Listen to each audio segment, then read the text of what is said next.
പിതാവിൻ്റെയും പുത്രൻ്റെയും പരിശുദ്ധാത്മാവിൻ്റെയും നാമത്തിൽ ആമേൻ. എൻ്റെ പ്രിയപ്പെട്ടവർ, ഇന്ന് ജനുവരി മാസം 15-ാം തീയതി ബുധനാഴ്ചയാണ്. കർത്താവ് നിങ്ങളെ അനുഗ്രഹിക്കട്ടെ എന്ന് ആശംസിക്കുകയും പ്രാർത്ഥിക്കുകയും ചെയ്യുന്നു.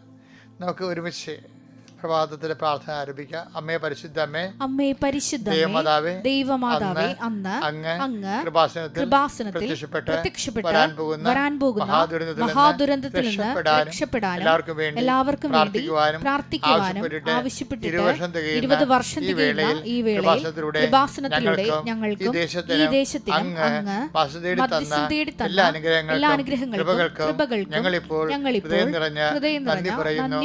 അമ്മേ പരിശുദ്ധ അമ്മേ, ജപമാല മാതാവേ, സകല പ്രാർത്ഥനകളോട് ചേർത്ത് ഞങ്ങളിപ്പോൾ പ്രാർത്ഥിക്കുന്ന ഈ കുടുംബത്തിന്റെ പ്രത്യേക നിയോഗം പറ മക്കളെ. ഇന്നത്തെ പ്രാർത്ഥന ആവശ്യം പറ.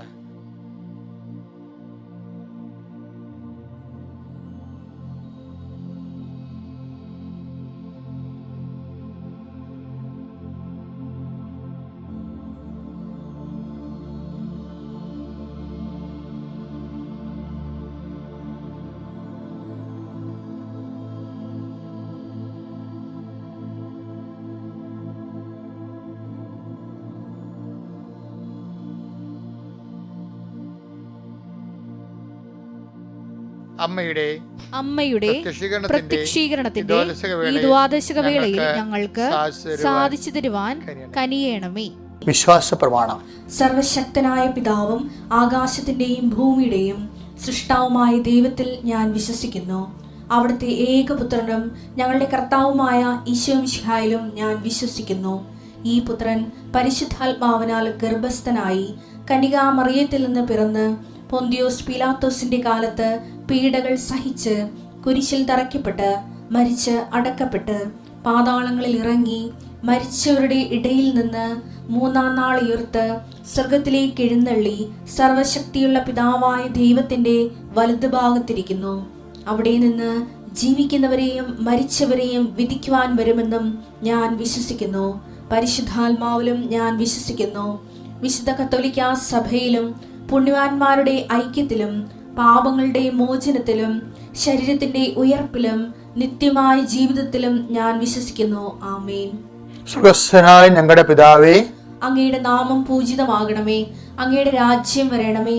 അങ്ങയുടെ തിരുമനസ് സ്വർഗത്തിലെ പോലെ ഭൂമിയിലും ആകണമേ. അന്നു വേണ്ടുന്ന ആഹാരം ഇന്ന് ഞങ്ങൾക്ക് തരണമേ. ഞങ്ങളോട് തെറ്റ് ചെയ്യുന്നവരോട് ഞങ്ങൾ ക്ഷമിക്കുന്നത് പോലെ ഞങ്ങളുടെ തെറ്റുകൾ ഞങ്ങളോടും ക്ഷമിക്കണമേ. ഞങ്ങളെ പ്രലോഭനത്തിൽ ഉൾപ്പെടുത്തരുതേ, തിന്മയിൽ ഞങ്ങൾ രക്ഷിക്കണമേ. ആമേൻ. നന്മ നിറഞ്ഞ മറിയമേ, സ്വസ്തി. കർത്താവ് അങ്ങയുടെ കൂടെ സ്ത്രീകളിൽ അങ്ങ് അനുഗ്രഹിക്കപ്പെട്ടവളാകുന്നു. അങ്ങയുടെ ഉദരത്തിൻ ഫലമായി ഈശോ അനുഗ്രഹിക്കപ്പെട്ടവനാകുന്നു. പരിശുദ്ധ മറിയമേ, തമ്പുരാന്റെ അമ്മേ, പാപികളായ ഞങ്ങൾക്ക് വേണ്ടി ഇപ്പോഴും ഞങ്ങളുടെ മരണസമയത്തും തമ്പുരാനോട് അപേക്ഷിക്കണമേ. ആമേൻ. എൻ്റെ കർത്താവിന്റെ ഉന്നതമായ നാമത്തിന് സ്വസ്ഥം ചെയ്യുന്നു. ഇന്നത്തെ പ്രാർത്ഥനകൾക്കായി അങ്ങയുടെ മക്കള് ശിരസ് നമിച്ച് നിൽക്കുന്ന ഈ വേളയിലെ നിന്റെ തിരുമുറുവാർന്ന വലതുകരം, അണിപ്പടതാർന്ന അത്ഭുതകരം അങ്ങയുടെ മക്കളുടെ ശിരസ് വെക്കണമെന്ന് പ്രാർത്ഥിക്കുന്നു. അടിപ്പിണർ പോലെ ദൈവികമായ ശക്തി നിങ്ങളിലേക്ക് ആവശ്യിക്കട്ടെ. നിങ്ങൾ മനസ്സിടിഞ്ഞു പോയവരുണ്ടാകും. അവരുടെ എല്ലാം മനസ്സ് സന്തോഷ നിർഭരമാകുകയും ഉത്സാഹഭരിതമാകുകയും ചെയ്യട്ടെ. കാരണം എന്താണ്? കർത്താവിൻ്റെ ആശീർവാദമാണ് പ്രഭാതത്തിൽ നിന്ന് സ്വീകരിക്കുന്നത്. എൻ്റെ കർത്താവിൻ്റെ ഉന്നതമായ നാമത്തിൽ സഭയുടെ അധികാരത്തിൽ നിൻ്റെ ശാരീരികമായ വിഷമതകൾ, ഭാരങ്ങൾ, ശാരീരികത്തിൻ്റെ അവശതകൾ, അതുപോലെ തന്നെ തളർച്ചകൾ, ഒരു ഉന്മേഷമില്ലായ്പ, മനസ്സിന് ഉന്മേഷമില്ലാത്തവർ, ഇന്നത്തെ ഉറക്കം ശരിയാകാത്തവർ, അതുപോലെ തന്നെ വ്യത്യസ്തങ്ങളായ രോഗകാരണങ്ങളാലും ഇന്നത്തെ ജീവിതത്തിൻ്റെ ചെയ്തു തീർക്കേണ്ട വലിയ ഭാരങ്ങളാലും ചില വഴി സ്ഥലങ്ങളിൽ നിന്ന് വഴക്ക് കേൾക്കുമോ എന്നുള്ള ഭീതിയാലും അങ്ങനെ ആരെയും പേടിക്കേണ്ടെന്നാണ് പറഞ്ഞിരിക്കുന്നത് കർത്താവിൻ്റെ വചനം. ആരെ പേടിക്കണമെന്ന് ഞാൻ പറയാം. ആരെ കൊന്നതിന് ശേഷം നരകത്തിൽ തള്ളിക്കളയാൻ കഴിയുന്നവരെ മാത്രം പേടിക്കാൻ പറയുമ്പോൾ എൻ്റെ ദൈവത്തെ വിശ്വസിക്കുന്നവരെ ദൈവത്തെ മാത്രമേ പേടിക്കത്തുള്ളൂ. പറയുക, മനസ്സിൽ പറയുക, എൻ്റെ ദൈവത്തെ മാത്രമേ ഞാൻ ഭയപ്പെടുത്തുള്ളൂ. ഞാൻ കാലത്തെയോ കാലം വരെ മനുഷ്യരെയോ ഒന്നും ഭയപ്പെടുത്തില്ല. അതുപോലെ തന്നെ കർത്താവെ, അങ്ങയുടെ മക്കളുടെ മനസ്സിലേക്ക് അങ്ങ് ആത്മശക്തിയുടെ വെളിച്ചം വിതരണമെന്ന് പ്രാർത്ഥിക്കുന്നു. കർത്താവെ, അങ്ങയുടെ മക്കളുടെ മനസ്സിലേക്ക് അങ്ങ് ആത്മധൈര്യത്തിൻ്റെ അഭിഷേകം നൽകണമെന്ന് പ്രാർത്ഥിക്കുന്നു. കർത്താവ്, അങ്ങയുടെ മക്കളുടെ കുടുംബങ്ങൾ ഇസ്രയേലിൽ കർത്താവെ, അങ്ങയുടെ ദൂതൻ കടന്നു പോയപ്പോൾ കർത്താവെ, ആ മക്കളെ സംരക്ഷിച്ചതുപോലെ നീ ആ മക്കളെ സംരക്ഷിക്കാൻ പ്രാർത്ഥിക്കുന്നു. കർത്താവ്, നീ ഏത് ഭവനത്തിൽ പ്രവേശിക്കുമ്പോഴും ആ ഭവനത്തിന് കർത്താവിൻ്റെ നാമത്തിൽ സമാധാനം ആശംസിക്കാൻ പറഞ്ഞ വചനത്തിൻ്റെ വെളിച്ചത്തിൽ കർത്താവെ, നിൻ്റെ ഉന്നതമായ നാമത്തിൽ 39 കൊല്ലത്തെ പൗരോഹിത്യത്തിൻ്റെ എല്ലാ ആയുസ്സോടും കൂടി അമ്മമാർ പ്രത്യക്ഷപ്പെട്ടതിൻ്റെ എല്ലാ യോഗ്യതയും കൂടി അതിൻ്റെ അടിസ്ഥാനത്തിൽ കൃപാസനം നടന്ന 10,000-കണക്കിന് ആരാധനകളുടെ മുഴുവൻ ശക്തി ദൈവപൈതരെ, നിന്നെയും നിൻ്റെ കുടുംബത്തെയും നിൻ്റെ ജീവിതത്തെയും ഞാൻ ആശീർവദിക്കുന്നു. നിൻ്റെ കുടുംബത്തിൽ പെൻഡിങ്ങായി കിടക്കുന്ന ഓരോ കാര്യങ്ങളും, നിന്നെ മ്ലാനമാക്കുന്ന ഓരോ സാഹചര്യങ്ങളും, നിന്നെ അലട്ടുന്ന ഓരോ സങ്കടങ്ങളും എങ്ങനെയാണ് കൊടുങ്കാറ്റിലെ മഞ്ഞുനീര് ഉരുകിപ്പോകുന്ന പോലെ, കാറ്റിലെ മേഘം തുരത്തപ്പെടുന്ന പോലെ നിന്റെ ആദികൾ ഭീതികൾ യേശു ക്രിസ്തുവിൻ്റെ പരിശുദ്ധാത്മാവിൻ്റെ നിശ്വാസത്താൽ നീങ്ങിപ്പോകട്ടെ. യേശുവേ സ്തോത്രം, യേശുവേ നന്ദി, യേശുവേ ആരാധന. Hallelujah. Okay, thank you my Lord Jesus. നല്ല പ്രാർത്ഥനയ്ക്ക് നന്ദി കർത്താവേ. ഇപ്പോഴും നമ്മൾ പ്രാർത്ഥിക്കാൻ, നമ്മൾ വചനം കേൾക്കാൻ പോകുന്നത്, എൻ്റെ പ്രിയപ്പെട്ട ഞാനൊരു കാര്യം പറയട്ടെ. ഇപ്പോൾ ഒത്തിരി പേര് കൃപാസനത്തിൽ ഉടമ്പടി എടുക്കണ്ടേ. പിന്നെ ഓരോ ദിവസവും ഉടമ്പടി എടുക്കുന്നവർ ചിലർക്ക് ഉടമ്പടിയിലൊരു ഉടക്ക് വരുന്നുണ്ട്. അതെന്നെ സംബന്ധിച്ച് കഴിഞ്ഞാൽ ഈ കക്ഷികൾക്ക് ഉടമ്പടി വെക്കുന്ന വിഷയങ്ങൾക്കാണ് പ്രാധാന്യം. അപ്പം നിങ്ങൾക്കറിയാമല്ലോ, ഉടമ്പടി വെക്കുന്ന വിഷയങ്ങൾക്കല്ല പ്രാധാന്യം. എന്താ കാര്യം? എന്താ പറഞ്ഞിരിക്കണത്?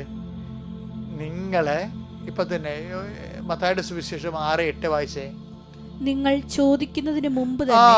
വിഷയത്തിന്റെ കാര്യം കേട്ടില്ലേ? എന്താണ് നിങ്ങൾ ചോദിക്കുന്ന ഒന്ന് പറഞ്ഞ? നിങ്ങൾ ചോദിക്കുന്നതിന് മുമ്പ് തന്നെ നിങ്ങളുടെ ആവശ്യം നിങ്ങളുടെ പിതാവ് അറിയുന്നു. അടാ, അപ്പൊ നമ്മള് അവിടെ കർത്താവിന്റെ ഗേറ്റിലേക്ക് ചെല്ലുമ്പോൾ തന്നെ നമ്മുടെ ആവശ്യം അറിഞ്ഞു, അത് ചെയ്തു തരാൻ കർത്താവ് തയ്യാറാണ്. പക്ഷെ ദൈവം നമ്മളോട് പറയുന്നൊരു കാര്യമുണ്ട്. അതെന്താണ്? 6:33 വായിച്ചേ. മത്തായിയുടെ സുവിശേഷം 6:33. ദൈവം നമ്മളോട് പറയുന്ന കാര്യം വായിച്ചേ. നിങ്ങൾ ആദ്യം, അതാ സംഭവം. ഒന്ന് പറഞ്ഞേ, നിങ്ങൾ ആദ്യം അവിടുത്തെ രാജ്യവും അവിടുത്തെ നീതിയും അന്വേഷിക്കുക. അതോടൊപ്പം മറ്റുള്ളവയെല്ലാം, ബാക്കിയുള്ളതെല്ലാം നിങ്ങൾക്ക് ലഭിക്കും. അപ്പോഴെന്താണ്? ദൈവം നമ്മൾ ചോദിക്കും മുമ്പ് തന്നെ തരാൻ തീരുമാനിച്ചു. പക്ഷെ എന്താണ് തീരുമാനം? നമ്മൾ ചെയ്യേണ്ടത് എന്താണ്? ആദ്യം നമ്മൾ ചെയ്യേണ്ടത് എന്താണ്? അവിടുത്തെ രാജ്യവും അവിടുത്തെ നീതി അന്വേഷിക്കുക. ഉടമ്പടി അതാണ് ചെയ്യണത്. ദൈവത്തിൻ്റെ രാജ്യം ദൈവം അവൻ പറയണ പോലെ ചെയ്തുകൊണ്ട് അത് ജീവിതം നിറവേറ്റി സുവിശേഷം സാക്ഷ്യം വഹിക്കുമ്പോൾ നമ്മൾ എന്താണ്? ദൈവരാജ്യം നമ്മൾ വന്നു കഴിഞ്ഞു എന്നാണ്. ലൂക്കാ 17:21. ലൂക്കാ 17:21 വായിക്കാം. ഇതാ ഇവിടെ അതാ അവിടെ എന്ന് ആരും പറയുകയില്ല. എന്തെന്നാൽ ദൈവരാജ്യം നിങ്ങളുടെ ഇടയിൽ തന്നെയുണ്ട്.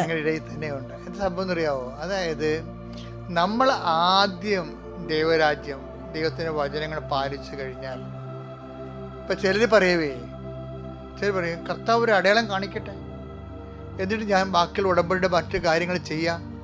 അപ്പം ദൈവം ഒരു അടയാളം കാണിച്ചിട്ട് പ്രാർത്ഥന കേട്ടിട്ട് ബാക്കിയുള്ള കാര്യങ്ങൾ നമ്മൾ ദൈവത്തിന് വേണ്ടി ജീവിക്കാമെന്നൊക്കെയാണ് പറഞ്ഞു. എന്ത് തോന്നിയവാസമാണ് അത്! ശരിക്കും പറഞ്ഞാൽ പച്ച മലയാളത്തിൽ പറഞ്ഞാൽ തല്ലുള്ളി തരാമെന്ന് പറയും. അങ്ങനെയല്ല. കർത്താവ് എന്താ പറഞ്ഞാൽ? ആദ്യം ദൈവം അടയാളം കാണിക്കുകയല്ല, ആദ്യം നിങ്ങൾ ദൈവരാജ്യത്തെയും അതിനെ നീതിയെയും കുറിച്ച് അന്വേഷിക്കണം. ആദ്യം ഉടമ്പടി പാലിക്കണം.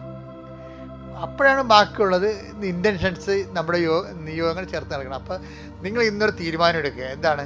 ഞാൻ ആദ്യം ദൈവത്തിൻ്റെ വചനമനുസരിച്ച് ജീവിക്കും എന്ന തീരുമാനം എടുത്താൽ ബാക്കിയുള്ളത് എന്തുമാത്രമാണെന്ന് ഒരു പിടിയില്ല. 6:36 വർക്കൗട്ട് ചെയ്യും. എന്താണ്? ലുക്ക അമർത്തി കുരുക്കി നിറച്ചാൾ അന്ന് അവൻ നിൻ്റെ മടിയിലോട്ട് ചേരും. അപ്പം അതുകൊണ്ട് ദൈവത്തിൻ്റെ അനുഗ്രഹങ്ങൾക്ക് ഒരു നിർലോഭമായ അനുഗ്രഹങ്ങളാണ്.